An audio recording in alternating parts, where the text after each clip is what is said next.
This is possibly the world's worst video making. I get it. All right. All right.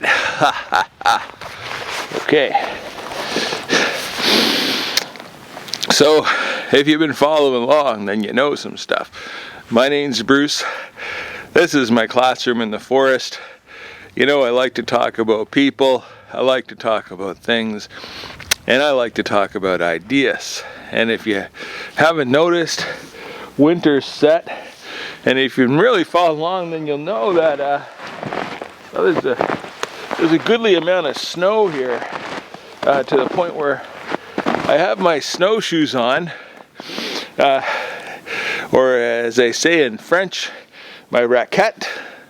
Okay, and that's pretty good. And what I'm going to talk about is, goodness gracious, you know, that's a thing. But I'm going to talk about, for my person, I'm going to use this guy, or talk about him. I don't know his name, but yesterday, a couple days ago, I was traveling here in my electric car. Electric cars are awesome. And I was coming to my house nearby this forest, which is heated with a heat pump.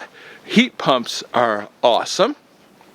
And if you reflect back to my previous couple of videos, you'll notice that I've been talking about home heating oil, or furnace oil as they call it some places, and that's pretty much approximately the worst possible way to heat your house. It's bad from the perspective of the individual, because although your house may be warm, it's taking up a lot of your monetary resources, and it's also damaging the health of your family and the health of your neighbors, because the fine particulate emissions and the nitrogen oxides and all that stuff are simply not good for you. You don't want to be breathing that stuff in, and let me tell you, when I was in an area where that practice was fairly common, they're still moving away from it. Wow, you really notice the smell. I'll tell you, it is awful. But anyway, then but I left there, and I was traveling back to my forest here, and I mean, it was a bit of a journey. It was about 1,200 kilometers. What's that in miles? 600, 800 miles, something like that. So I traveled 800 miles in one day in my electric car, and it was great. It was fine. Car's range was great. The charging was fine. I mean, I was in a couple of parts of my area, Canada here, where the charging infrastructure is still coming along, so the charging was a little bit slow. And when I say a little bit slow, I don't mean like days or something. I mean, it took approximately the same amount of time to charge my car as it took me to have my lunch. Okay, and all I did was I just had an extra coffee with my lunch, and it all worked out, and it was great, and I'm grateful for that. But one thing that happened in the journey was, and this is related to economics in a couple of funny ways, and it's related to healthcare in a couple of funny ways. So, I was stopped and I was having my lunch, and while I was having my lunch, there was a B train. You know what a B train is? A B train is when you have a tractor truck hauler, and then you have a trailer, and then you have another trailer. So it's a truck pulling a trailer. This thing was enormous, and it was loaded with gasoline, and gasoline and diesel. So as I was stopped, the item, it pulled up, and I could see it from my window where I was having my lunch, and then it proceeded to go through a bit of a procedure and deposited its load into the underground storage tanks of basically the gas station where I was having eating. And then immediately behind that vehicle was another vehicle, semi-trailer of the same. It was not a B train, but it was big, and it was also hauling diesel or gasoline or something, and then that proceeded to deposit its into these underground storage tanks. Now, so the person I'm going to talk about is the driver of the truck. The driver of the truck was curious about my car, he was curious about what I was doing, because I filmed his this thing because it was kind of neat at the time, and I'll insert that video. You can see it, and you know, I mean, it was a unique thing. You saw the charger, and there was only one plug at this location, which is a testament to this area of the country being a little tiny bit lagging. And then you pan and you see these two giant trucks, and they're delivering this material to the gas station, and this driver, he was curious about it. So he's a person that I'm talking about, okay? And the thing that I'm going to talk about is, well, let's talk about the trucks for a second.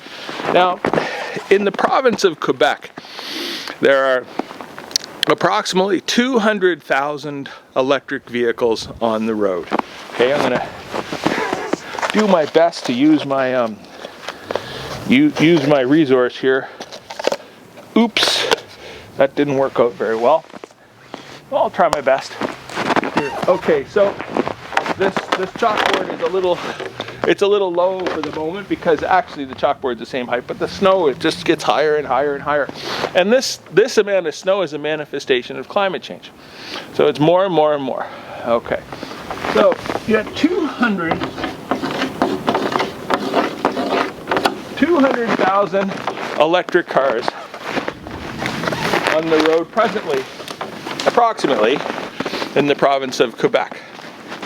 Now, Quebec's in Canada, so what do Canadians do? Canadians drive their cars approximately 20,000 kilometers a year. For the sake of making the mathematics easier, let's call that 400 kilometers a week. So 400 times 52 is approximately 20,000, so we're going to say 400 kilometers a week. So it's 200,000 vehicles, and I assure you, someone's going to say, hey, but what, these people aren't driving their cars, what, they're just sitting in the driveway? I'm going to tell you straight up that in this area, most people have an electric car. Most people have an electric car, and they have a gasoline car, because they did what is human nature, and they purchased the electric car, and then they kept the gasoline car thinking, well, I'm going to keep this for just in case.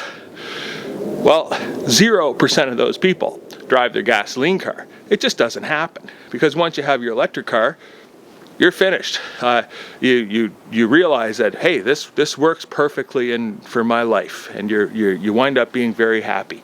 Now, you might go on a mission to disprove this, and go ahead, leave a comment about that. Oh, by the way, my name's Bruce. This is my channel. If you like the videos, make a like, and if you don't like the videos, make a like. And if you really hate the videos, leave a comment. Comments are great. I like them, and a little bit of discussion is always good. But remember, 200,000 cars. I said 400 kilometers a week. 400 kilometers. Okay, what's that? So 200,000, let's put another 0 there, another 0 there, and that's 4. So we're going to make the 2 here into an 8. Hopefully I don't run out of chalk. 8, so that's 1, 2, 3, 1, 2, 3. There's 80 million kilometers, okay? 80 million kilometers a week driven on average. These are Canadian statistical realities. 80 million kilometers a week driven by 200,000 cars. Okay, and then for sake of it, let's say that the average car consumes 10 liters, about 2 gallons of gasoline per every 100 kilometers. So what is that? How does that work out? For every 100 kilometers, it's 10. So we can take a 0 off this, because what you're doing is you're dividing by 100, but you're multiplying by 10. So really, you're dividing by 10. Okay, further close enough. Remember, I talked about that earlier in this idea of good enough. Okay, it's conversational math. Good enough. Back of the envelope. Most big ideas happen in the back of an envelope, and we don't have an envelope, but I got this chalkboard. Okay, so I took that 0 off there. So I'm going to put a decimal point comma there. This is 1, 2, 3. 1, 2, 3. There. 8 million liters. Okay, so what did it say? 200,000 cars, electric cars, is removing 8 million liters of gasoline per week. Okay, 8 million liters. Now, let's go back to our friend with the truck. All right, so this truck holds 50,000 liters. Is that about right? He said 50,000. It sounds a little high, but let's, for the sake of it, we're going with 50,000. So 1, 2, what did I say? 8 million. 1, 2, 3, 1, 2, 3. So 50,000. So we can get rid of that. So 8 million, 8,000. Take another one. I'm getting stuck on my math. 8 million divided by 50,000. What is that? That's 8,000 divided by 50, or 800 divided by 5. Call it 200. Let's pretend the guy was wrong. Jack it up. Call it 300. 300. 300. Okay, so in this world of conversational mathematics, arithmetic, we got 800. Eventually this board's going to get stuck in this snow. I'm going to have to shovel it out. But what I'm saying is it's right around 300 of these truckloads per week of gasoline and diesel that are not being delivered. Okay, 300 a week. 300 a week is 3,000 a year. Multiplied by 5 is 15,000. Call it 20,000 of these truckloads a year that are not happening. Now, there's a problem with anecdotes. If you tell a story, the story gets a little bit compelling and you tend to get drawn into the story. And that's an anecdotal discussion. It's telling a story. And you can come up with a story for anything. You can come up with a story where someone jumped into a river and was eaten by piranhas, but really that just doesn't happen practically ever. Or another one is someone jumped in the ocean and had a misadventure with a great white shark.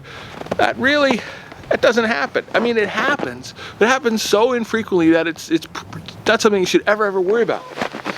Okay, that's anecdotes. So, but for the sake of this conversation, get a little bit of this chalk off my hands here with some snow. For the sake of this conversation, I'm going to use an anecdote about these trucks.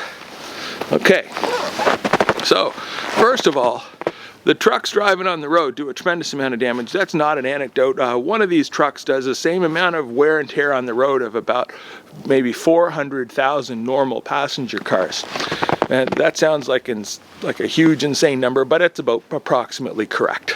Okay, that's not the anecdote I was going to say. Set aside. I'm going to say an anecdote.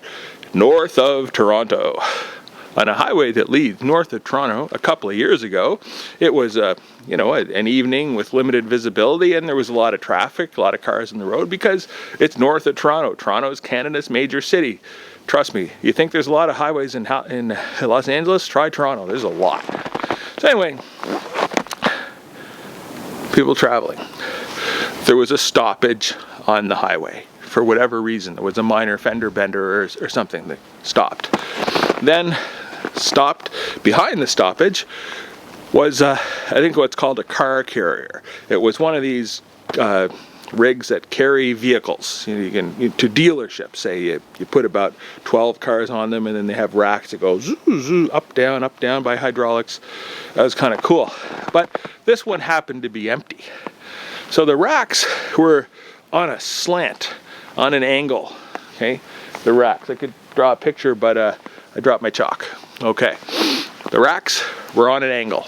Imagine that. So you have this truck, racks on an angle, and if you happen to be, next time you're driving on the road, you can take a look and you can see this, and that'd be great.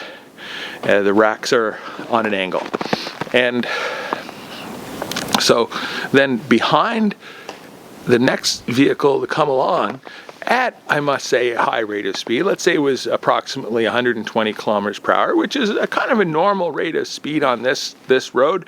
120 kilometers an hour is about maybe 75 miles an hour, maybe a little quicker, was one of these B trains. You can look at that video, and that B train was loaded with gasoline. So 75 miles an hour, now you have the one truck stop like this, the other truck 75 miles an hour. It's 50,000 liters, that's what that guy said, of gasoline. Whoom, launched, landed on some other cars. There were fatalities. The thing, of course, burst into flames. 50,000 liters of gasoline is a lot of energy. It burned for a long time, and it was horrible. Horrible to the point where the road was closed for the road workers in this area are very good, so the road was closed, but it wasn't closed for all that long. It was closed long enough for them to bring in bulldozers, remove the old road because it had been incinerated down to the dirt, lay a new roadbed, put about 6 layers of asphalt on top of it, and away we go. It took about a day, maybe, approximately. But this is something that happened. So the point is that it's the peril of moving these hydrocarbons, these combustible fluids around, is more dangerous than we realize, right? It's an imminent peril.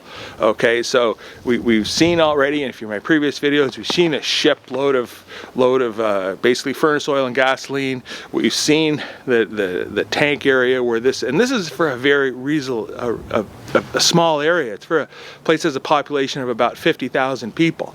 Not that big. Danger. Okay, we've seen, if you roll the clock back, we've seen the Kuwait oil fires. Those are bad.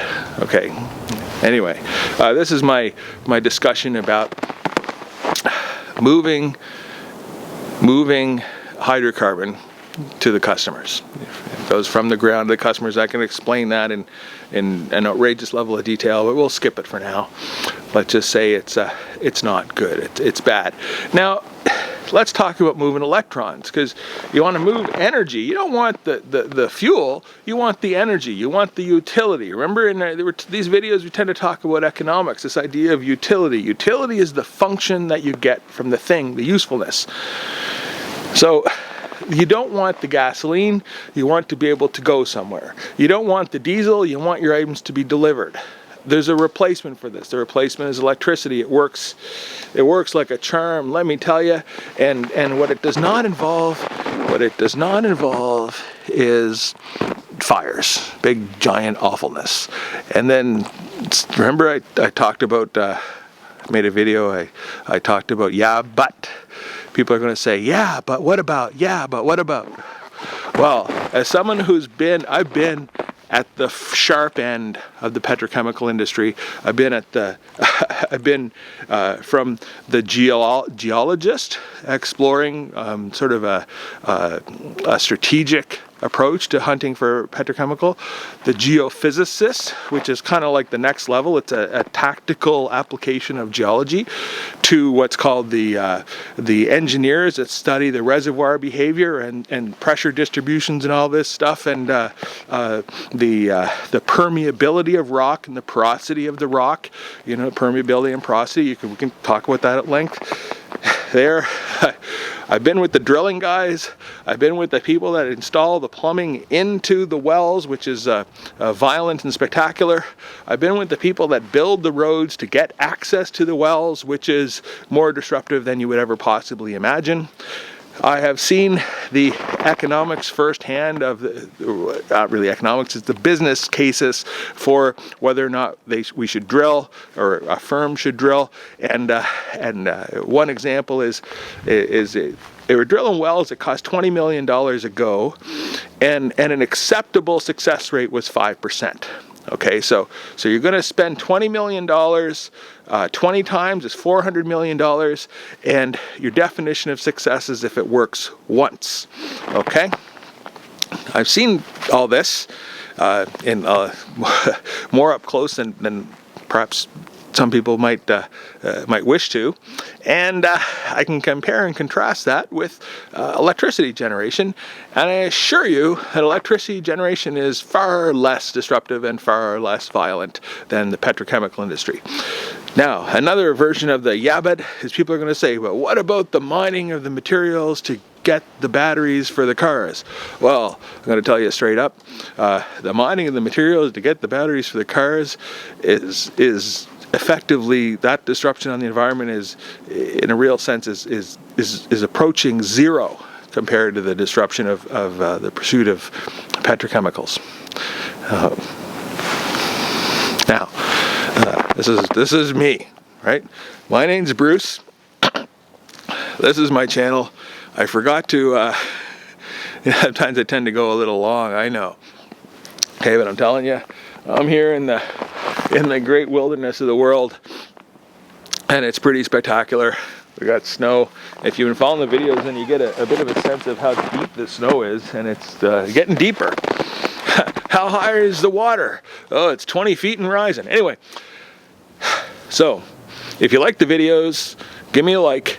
If you don't like them, give me a like. You can subscribe to the channel if you want more of this riveting content. There you are, okay? That's it. That's me for now. I hope that you're going to have a great day. Okay, bye. Chalk brush over here.